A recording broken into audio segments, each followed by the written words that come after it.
Welcome to another episode of Mike's Money Picks. Today on the podcast, we have a special episode coming your way. This is our Golf One and Done 2024 preview, pick, strategy, announcement show. We've got a lot going on in this episode, but we're going to be talking about one and done fantasy golf for the PGA Tour. One and done is my favorite format of fantasy golf. Basically, what you do every week, if you are not familiar with one and done formats, is you pick one golfer per tournament on the PGA Tour, but once you use that golfer, then you cannot use them again for the rest of the season. And there's a whole lot of different ways of scoring it. Most places use money earned for that golfer. So the money that they accumulate in that tournament is the score that you get. Some places do strokes, made cuts, wins, whatever. But the concept of one and done is you get one golfer, and that is the only time you get to pick them. And it's my favorite format of fantasy golf because it's super accessible for everybody.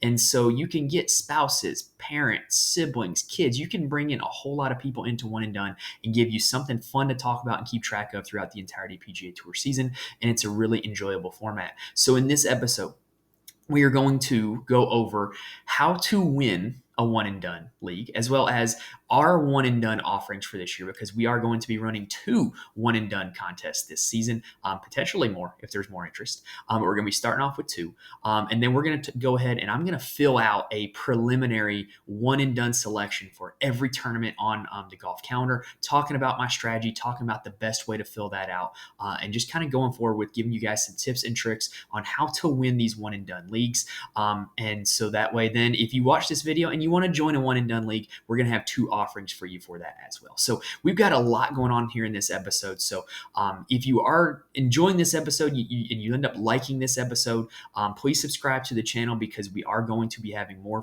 golf content all season long where we break down DFS, betting, and one and done, from a fantasy golf perspective for every tournament on the PGA Tour calendar, as well as all of our regularly scheduled college football, college basketball, and NFL content. So that does it for the introduction. We're going to kick things off by talking about our one and done contest for the year. And then we're going to go ahead and dive into the picks and the strategies. So let's go ahead and get rolling. All right, if you are watching on YouTube, you can see on our screen the Splash Sports page. We are going to be running 2 one and done contests this year, as I previously mentioned, one of which is going to be on Splash Sports. This is kind of a newer platform. I have not used Splash Sports before, but I'm looking forward to it. It looks really good, and I'm looking forward to using it and hoping having some other contests on here as well, maybe like a March Madness pool or some DFS type contests, stuff like that. But you can see we've got the link on Splash Sports. The link to this contest is in the description of the YouTube video, as well as the podcast audio feed as well. So if you would like to join our contest, we've got the one on Splash Sports right here. I'm also going to be running another one on Fantasy Golf Championships. That one only maxes out at 20 people, so I'm kind of reserving that one for friends and family. So I'm holding a few spots, but the rest of the spots to max out that 20 are first come, first serve. So if you think that you would rather join a smaller contest, a little more intimate contest, then reach out to me, and I'd be more than happy to set you up with the Fantasy Golf Championships link.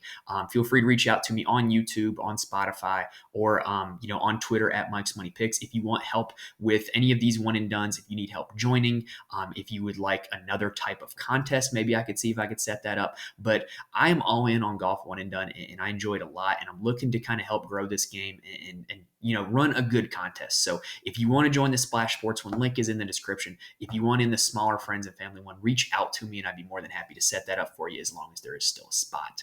All right, so let's go ahead now and talk about the strategy for filling out a one and done entry. So keep in mind, when you play one and done, you only get to pick one golfer one time, right? So obviously you want to pick the winner every week, like that. That's the goal. You want to get guys who can win the tournament every single week. But what you don't want to have happen is you don't want to get to the end of the season and have a lot of the top golfers in the world that you didn't use, because theoretically the top golfers in the world are more likely to win any given week than the others. So you want to be as aggressive as possible and use the best golfers possible in order to make as much money, or whatever your scoring format is. You want to be as good as possible by using the best golfers possible. So what I've got set up here, and there is a link to this in the description as well, is a spreadsheet on Google Sheets where I have a list of all the tournaments being played this year. The signature events are in bold. I've also got a list of pretty much every golfer you would want to use, sorted by the OWGR, as well as a list of live golfers. And so that way you can kind of know who you've used, who you haven't used, and just kind of go from there. And if you want to use this spreadsheet yourself, the link is in the description on audio as well as on the video.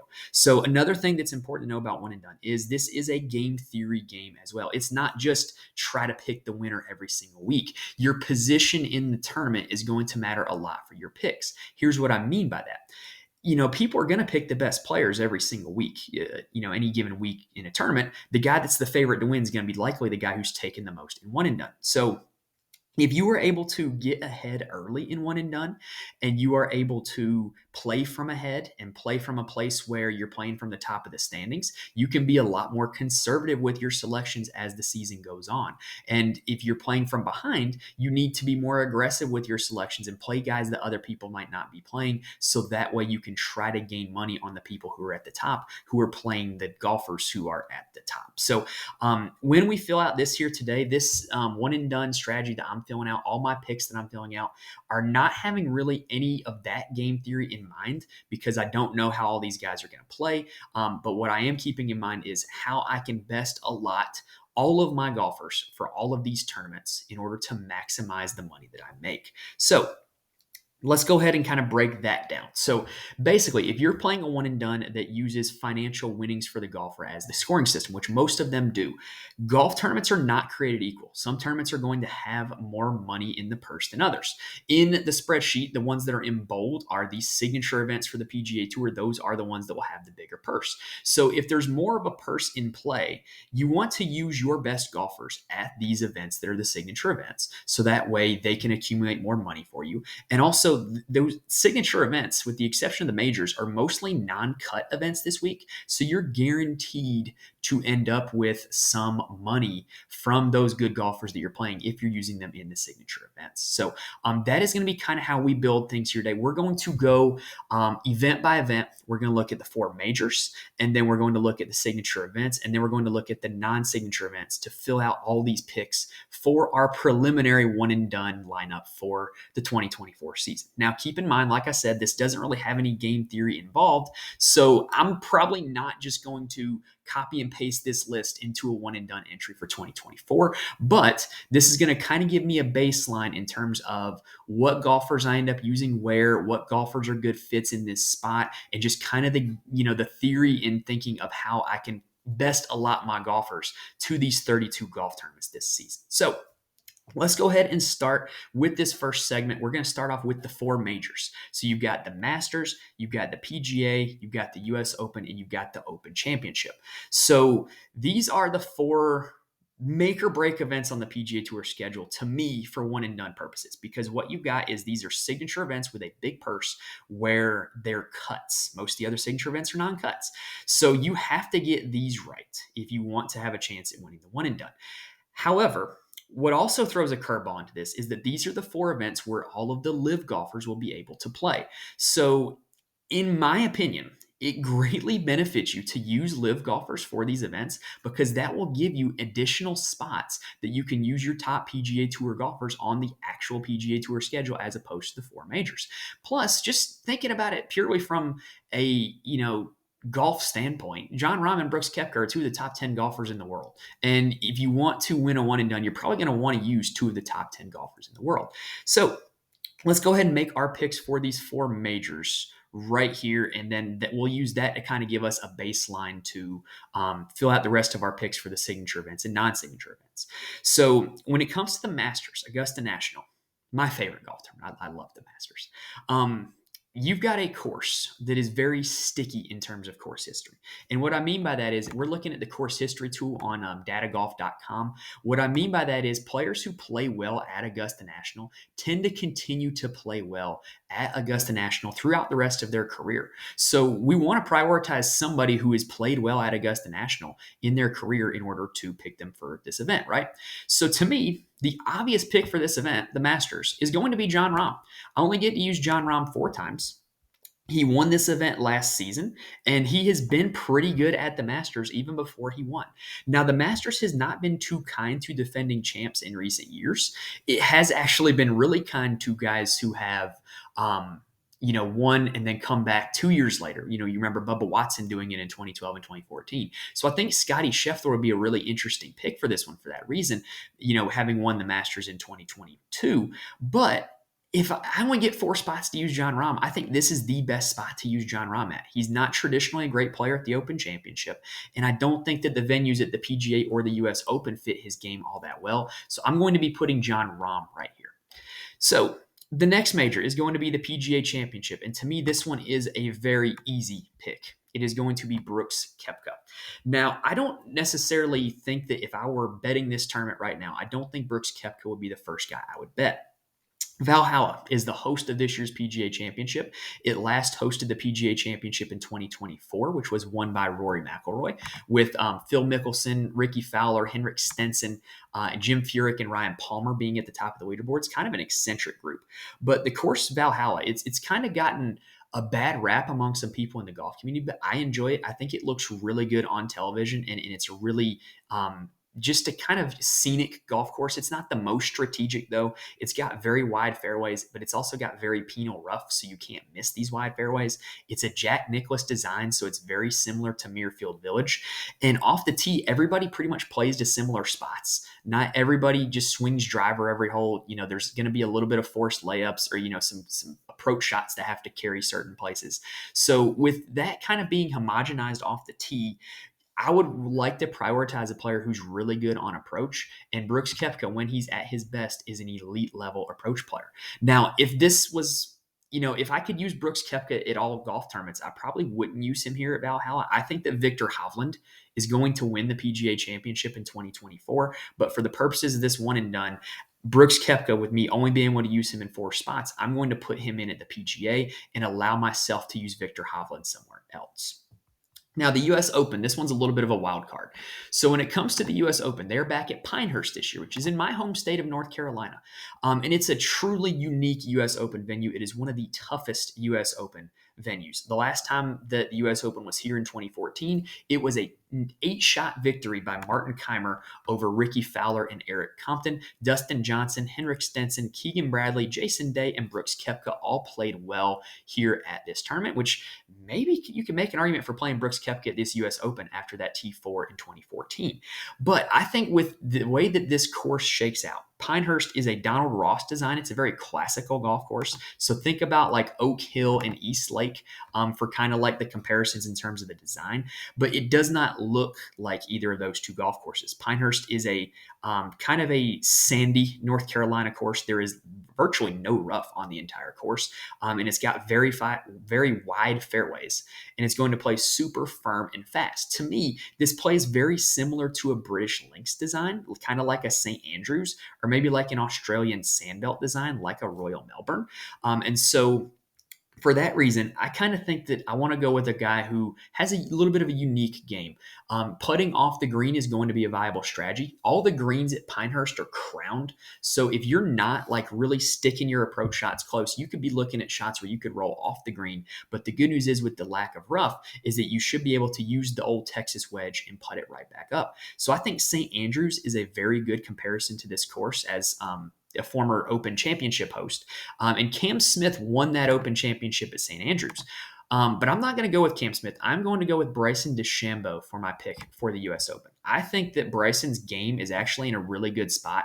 And the fact that he was on Live, we didn't get to see it as much as, on TV or as much coverage as if he were playing this well on the PGA Tour. But I think his game's in a really good spot. He hits a very high arcing approach shot, which I think will bode him well to hold these crown greens. And I also think that his use of the putter off the green is something that he can use to his advantage as well. And we also know that Bryson DeChambeau has won a U.S. Open before at Winged Foot. So I think this is a really good spot to play Bryson DeChambeau.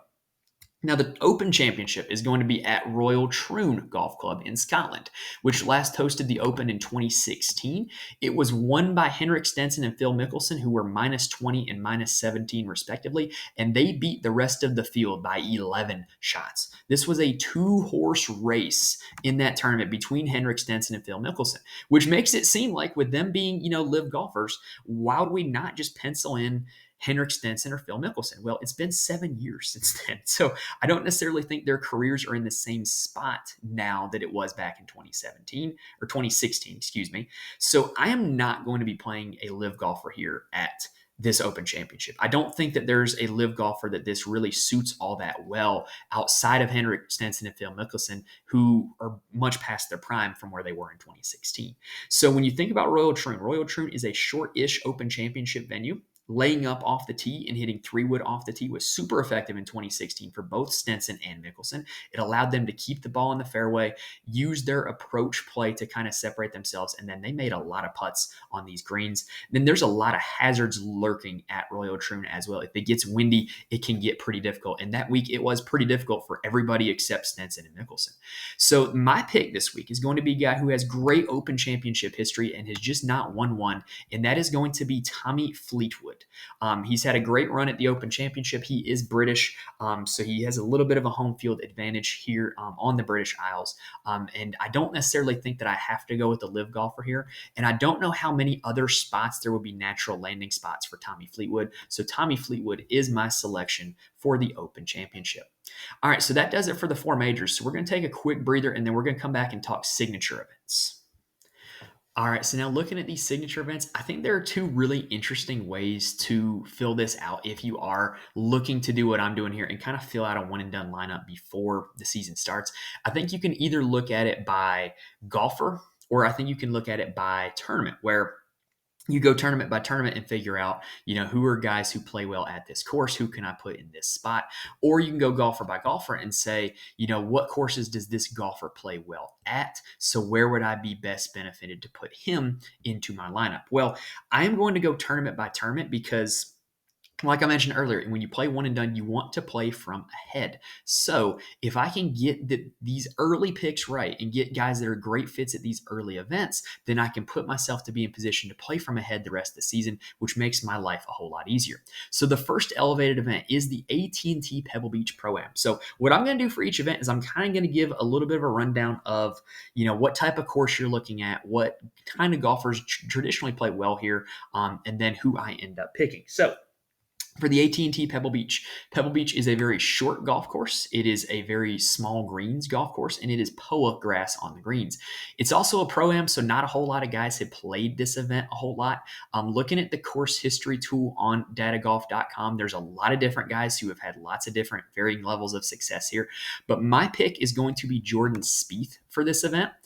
Jordan Spieth is a guy who is not in the best recent form at the moment, but we're not picking this with recent form in mind because by the time this event rolls around, he's probably going to be totally in a different spot in terms of recent form. So looking at his history at this event, he owns a first, second, third, seventh, ninth, and 20th here at this event. Pebble Beach is also a course that, because of how short it is, generally everybody can play well here because nobody's going to be boxed out because of distance. And what it comes down to is, can you hit these small greens, or can your short game recover when you miss the small greens? And Jordan Spieth is a guy who can do both of those. I feel pretty comfortable in picking him at Pebble Beach because even when he was not playing very good golf, he was playing pretty well at Pebble Beach. Now, the next elevated event, or signature event, I should say, is the Genesis Invitational, which is hosted by Riviera Country Club. Riviera is a very long golf course. It is a decently difficult golf course. It appears they do not have Riviera on Data Golf. But my pick for Riviera, with it being an elevated event, is going to be Max Homa. Max Homa has won this event before. He was the runner-up last year with John Rahm in it, and Max Homa plays his best golf in the state of California. So this seems like a pretty easy selection for me to get the California guy at a California course at an elevated event, locking it in Max Homa for the Genesis Invitational. Next up is the Arnold Palmer Invitational, which is hosted by Bay Hill Golf Course. Bay Hill is a very long and very difficult golf course. It's in the state of Florida. It's got thick rough, it's got Bermuda greens, it's got narrow fairways. And if you miss the green, there's like rough surrounding all the greens that you're going to be chipping from. It's not these little like chip off areas. That you can see at some other places. And there's a lot of guys who have played well at Bay Hill who are different skill sets. Like you've got elite drivers of the golf ball like Rory McIlroy, Bryson DeChambeau, and Cam Young. You've got elite approach players like Scotty Scheffler and Jordan Spieth. There's just a whole, and Matt Fitzpatrick as well. You've got a lot of different characteristics that can play well here. But the guy that I'm going to go with here is going to be Victor Hovland. So Victor Hovland, we talked about how much I liked him at the PGA Championship. Well, when you think about the two courses that Victor Hovland has won at, Muirfield Village and Olympia Fields, they're both very penal rough, so you want to be in the fairway. They're both very thick rough around the greens that you can chip from, and they are, both pretty difficult golf courses. And so that kind of tracks with what Victor Hovland, this course kind of tracks with the course Victor Hovland has won at, is what I'm saying. And Victor Hovland also has 2 top 10 finishes here in his last 2 trips. I think Victor takes the leap this next year and, is a multiple time winner in the 2024 PGA Tour season. And so let's see if he can get that started at the Arnold Palmer Invitational. Now, the Players' Championship is next up at TPC Sawgrass. So TPC Sawgrass is not a super predictable golf course because it has danger lurking everywhere. Winds can get swirling. It can be pretty difficult. It can also play pretty easy if there's not a whole lot of wind and weather. And so TPC Sawgrass is generally an elite tee to green test. If you can put yourself in good positions off the tee, on the green, it is not super difficult to putt at. It's also a Pete Dye design. It's a little bit shorter, so you don't really see a whole lot of guys get boxed out here. But generally, the best tee to green players end up winning, like you saw with Justin Thomas a few years back, like you saw with Scotty Scheffler last year. So my pick for this one is going to be Scotty Scheffler. Now, Scotty Scheffler is a unique guy to play in one and done because his game is so good tee to green that he can generally be played at pretty much every golf course on the schedule, because there's no course that you look at and say, oh, a guy that plays well tee to green is a bad fit here. Like, no, like that's not going to happen with Scotty Scheffler. So I actually played a one and done last year where I did win money in it, where I had Scotty Scheffler saved all the way until the BMW Championship, just because there was never an obvious spot on the schedule where I played Scotty Scheffler, which is fine. And he played okay at the BMW Championship, so it worked out for me. But I think with Scotty Scheffler, he's pretty sticky with his course history. Courses that he plays well at, he tends to continue to play well at. So why not let's go ahead and roll him out at a course that he won at last year, where he's clearly very comfortable, and just hope that he continues that streak as an elite tee to green golfer at a course that requires an elite tee to green game. Next up is going to be the RBC Heritage, which is hosted by Harbor Town. This is the shortest golf course of all of the elevated events, and it's pretty darn narrow as well, so keeping the ball in the fairway is going to be super duper important. It's also a Pete Dye design, like we talked about with Sawgrass, and it is Bermuda greens as well. So the pick for me here at Harbor Town is going to end up being Matt Fitzpatrick. He was the winner here at this event last year. He had a T4 previously in 2021 at this event. So he's got pretty good history, and he's a guy that really does keep the ball in play and play well here. Jordan Spieth and Patrick Cantlay also have like elite level course history here at this course, but I think there's other spots that fit them a little bit better. We've already used Jordan Spieth at Pebble Beach. We're going to be using Patrick Cantlay here in just a second.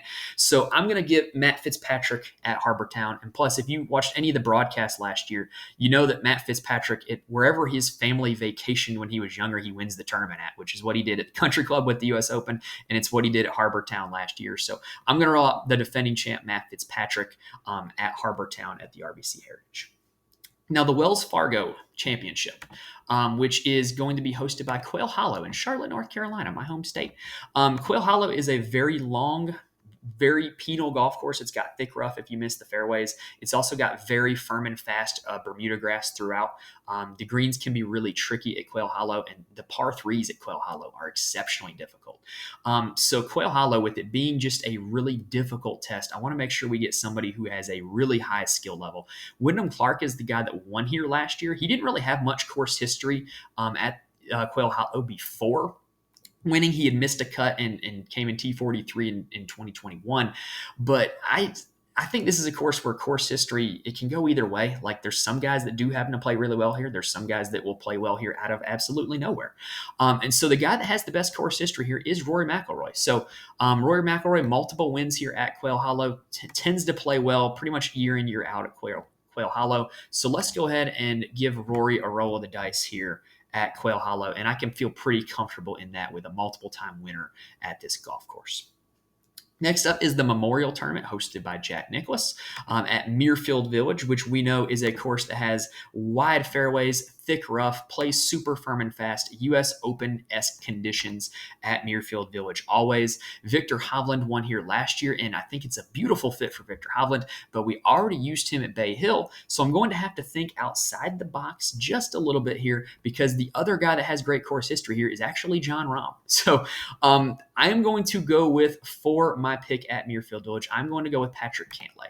So Patrick Cantlay is really interesting in one and done because he has a lot of different courses that he plays well at. But his course history at Muirfield Village is really, really solid. He owns 2 wins at Muirfield Village, and his worst finish is a 32nd place finish. So you're pretty much guaranteed to get a pretty good payday out of Patrick Cantlay at Muirfield Village. So he is the guy that I am willing to roll the dice with there. The next elevated event, we only have a few more, is going to be the Travelers Championship, which is the TPC River Highlands. And that is a very short golf course. It's actually pretty darn easy as well. One of the defining features of it is that it has small greens, and it tends to turn into a little bit of a birdie fest. If everybody is hitting the greens, they're going to be able to roll in birdie putts on these greens. So my pick for the Travelers Championship, with it being a short golf course, this is a place where like not everybody gets boxed out. Like you can see a lot of different play styles, a lot of different people play well here. You see Patrick Cantlay popped up on the course history as well as Scotty Scheffler, Bryson DeChambeau. Xander Schauffele is actually at the top. Xander is kind of like a Scotty Scheffler, though, where he has such a just well-rounded, balanced game that I think I can play him at other spots. So my pick for the Travelers is going to be Brian Harman, who has played here in each of the last 5 years, and he has finished worse than 8th one time. 4 top 8 finishes in the last 5 years at TPC River Highlands for Brian Harman. So Brian Harman is going to be my selection for the Travelers Championship. The next elevated event is going to be, or signature event, I got to get used to that. The next signature event is going to be the FedEx St. Jude Championship. These are the last 2 events, the FedEx St. Jude and the BMW. These are the FedEx Cup playoff events. So you might end up at a spot where you could end up picking somebody right here, and they might not make the FedEx Cup playoffs, which is a possibility if you'd done this last year and penciled in Justin Harmon Justin Thomas for this event. A little Freudian slip there. So when it comes to TPC Southwind, this is a course that is fairly short. It's not super long. It demands a lot of accuracy off the tee, and it's a pretty tough test. Will Zalatoris, I think his game matches up perfectly with this course, but with his health right now, I'm not sure if I can go ahead and pencil him in. I would like to see a little more out of Will Zalatoris before I actually play him in something like this. So the guy that I'm going to go with is a guy that I think is a very good skill set fit for this course, and that's Colin Morikawa. He's played here each of the last 4 years, finished no worse than 26th place. When you think about Colin Morikawa, he's an elite, accurate golfer. He's really good with his irons and wedges, and if he is able to keep the ball in the fairway, then he can really just kind of iron and wedge this place to death. So Colin Morikawa is my pick for the FedEx St. Jude. Now, the BMW Championship is going to a new course this year. It's going to Castle Pines, which is in Colorado. And there's very little known information about this course. It is a Jack Nicklaus design. I would expect it to play pretty long, but also you've got the elevation that might make it shorter. So with it being a relative unknown, let's go ahead and let's pick somebody who just kind of has a very well-rounded game and can play well at all different types of courses. I'm going to go ahead and put Xander Schauffele right here. I could see myself making an argument for Wyndham Clark or Tyrrell Hatton, who I haven't used yet, because they also have fairly well-rounded games that play well at other golf courses. So those little group is kind of who I would be looking at for the BMW Championship. Now, granted, when you get there, it's the final event of the season. You don't necessarily have to be married to that selection because, there's probably going to be somebody who comes in with recent form, or you're going to be playing your position at that point in the one and done season. But as you can see, I have used all of the top 9 official World Golf Rankings golfers that are still on the PGA Tour to get through these elevated events. So I am rolling out the big guns at the big events, and now we can go through event by event and kind of piece the rest together from there. Now that I know that I'm using my best golfers at the events where it'll matter the most. So let's go ahead and take a quick breather, and then let's do the non-signature events. All right, so let's get down to it now, and let's go ahead and talk about the non-signature events. So these are going to go a little bit quicker because they're generally a little less consequential because they're not as big of a purse. However, I do think that I want to emphasize the events at the start more because, again, I want to play from ahead. So first event is going to be the Sony Open, which is going to be at Waialae Country Club in Honolulu. And this is a course that is very short, very narrow, very tropical. You do not generally see long hitters succeed here at the Sony Open. So I'm going to go with Corey Connors for this event. He's played this event for the last 5 years, never finished worse than 12th, is a guy that kind of fits the mold of somebody who plays well at, the shorter, tighter type of golf courses that you see here at the start of the season. So let me go ahead and get him in my spreadsheet. Now, next up, we have the American Express, which is a PGA or a Pete Dye design course. And it's played at actually 3 golf courses that's used as a rotation. And so there's a cut after round 3. It's a little bit of an interesting event. It's not the best event for television viewing or anything. It's super easy. It's a Pete Dye design, and it turns into an absolute birdie fest. You've probably heard the expletive-filled rant of John Rahm talking about it being a putting contest, among other words. So Siwoo Kim is a guy that has really good history here. He has great history at Pete Dye golf courses. He won this event in 2021. So I'm going to go with Siwoo Kim for this event. Notice Patrick Cantlay popping up on the course history again. But Patrick Cantlay has a lot of courses that we can use him at, and we already used him. So I feel pretty good about using Siwoo Kim here at the American Express.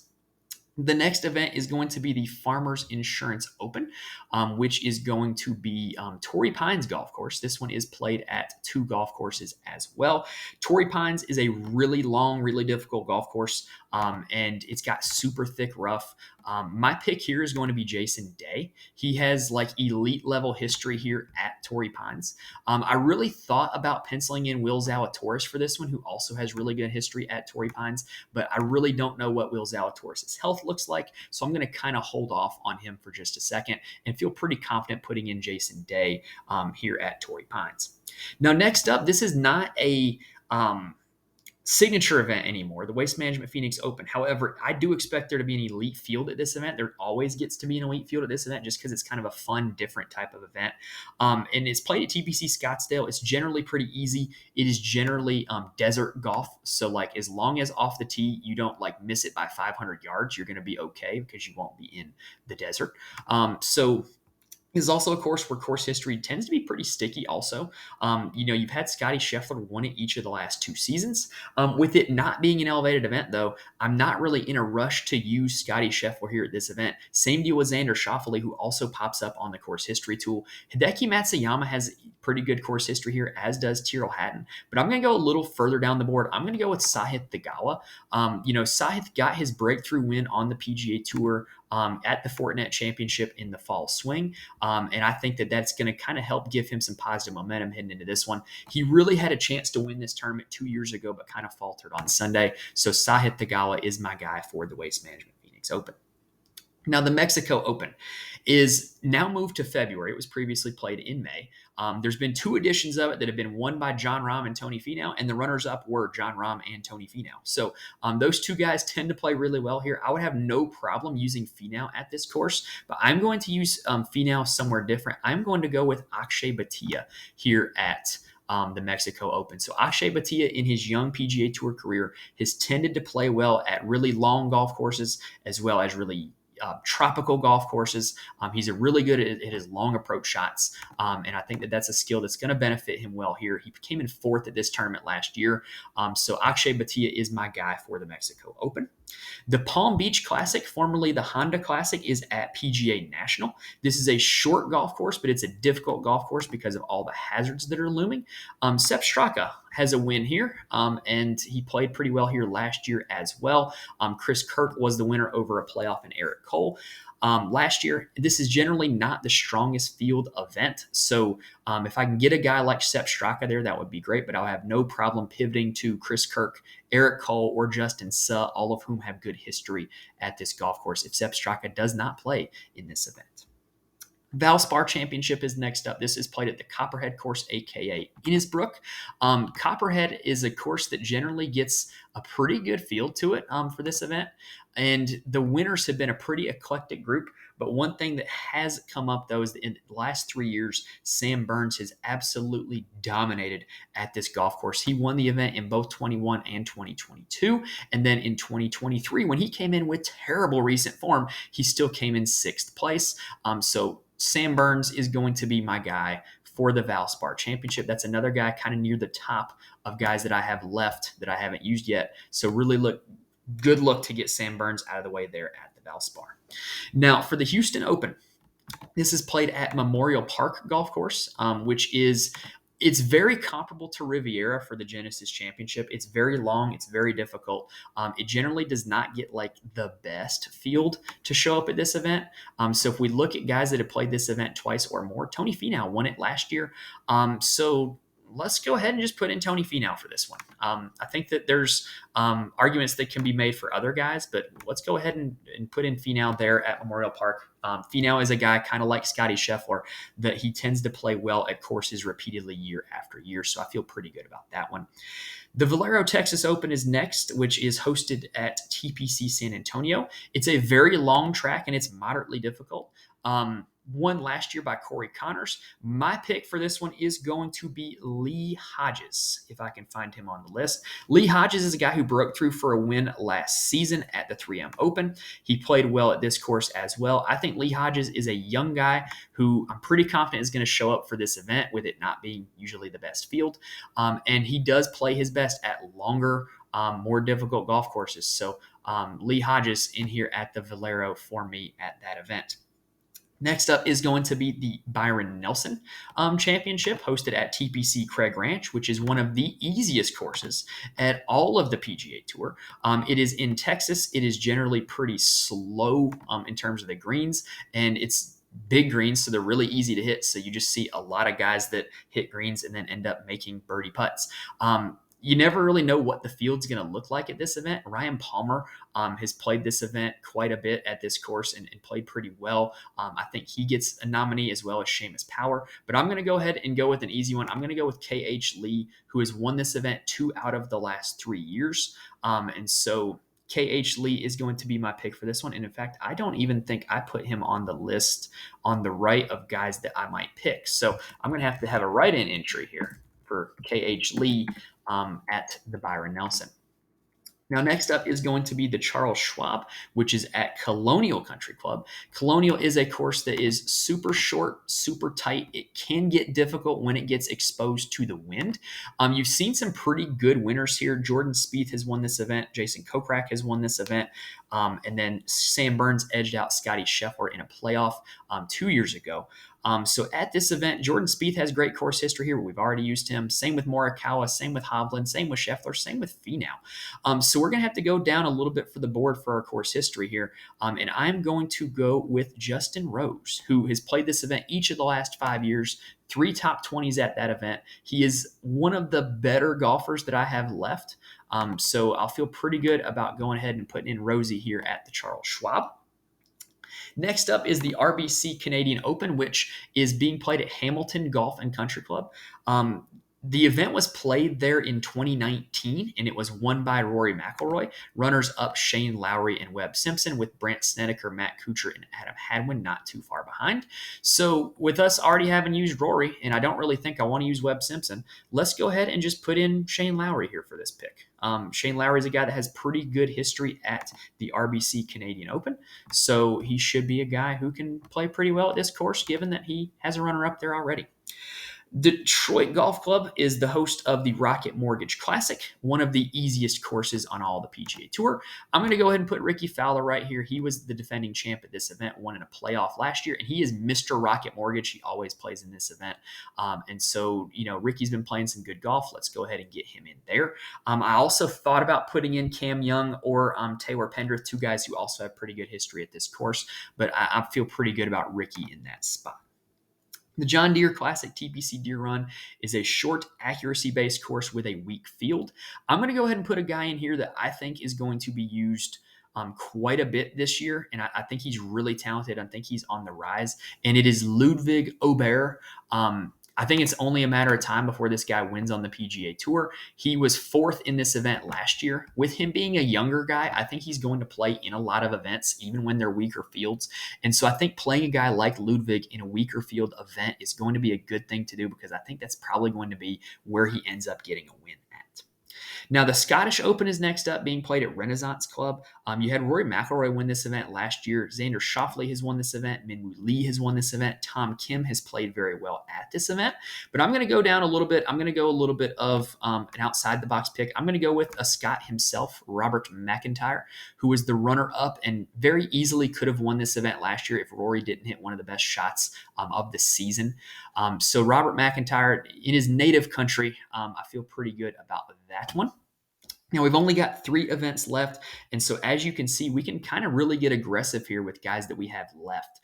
So looking at the 3M Open, I'm actually going to switch around one of my picks right here. I'm going to move Tony Finau to the 3M Open because he has won this event and has a few other good finishes here.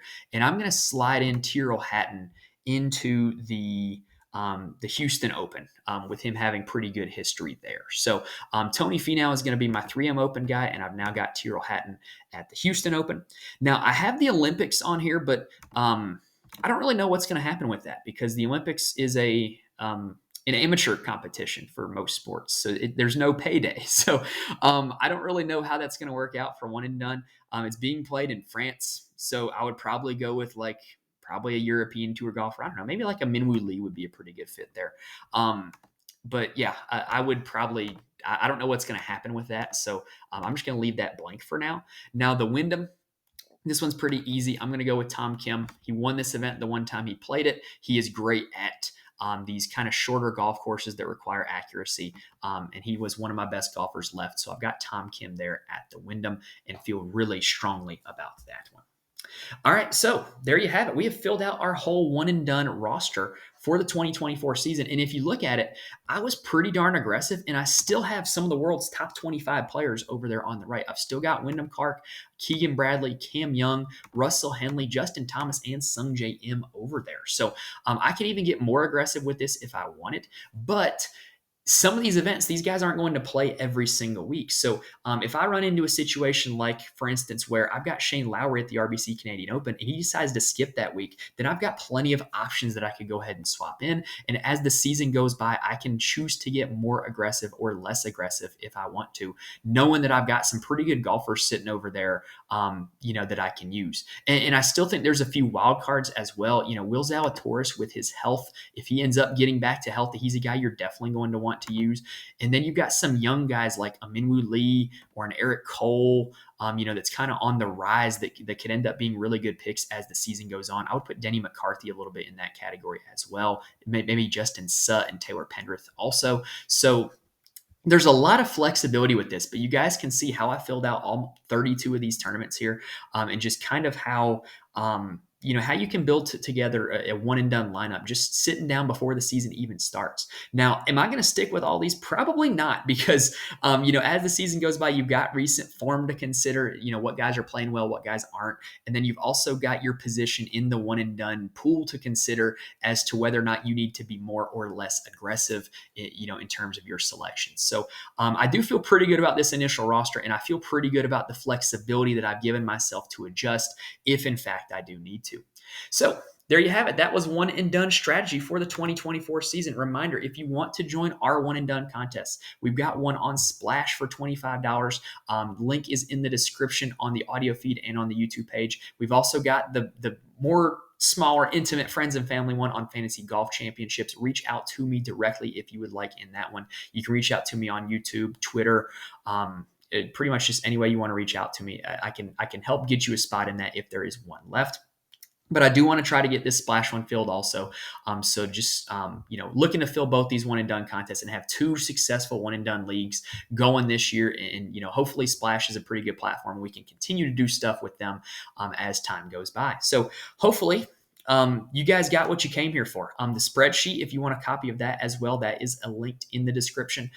So if you like what you saw in here in this video, I love one and done. Like, spread the word about one and done. Get your friends and family in it, spouses, kids, parents. Like get them in it. Let's get these leagues filled. And I will be talking one and done every week of the PGA Tour season. We're going to talk about for every PGA Tour tournament from a DFS betting and one and done perspective here every week on Mike's Money Picks. So if you like what you saw in this episode, hit that subscribe button. Go ahead and get yourself those notifications when those episodes drop. So that way, when the Sony Open rolls around, you can make your one and done picks and you can be ready to roll with that. So hopefully you guys got a lot of good information for this. I hope you guys can tell I'm really excited about one and done. I really do love one and done contests. So hopefully you guys enjoyed this, got a lot of good information, a lot of good ideas for playing one and done in the 2024 season. Hit that subscribe button so we can be back with you later. Thank you guys for watching and listening to this point, and I will see you next time.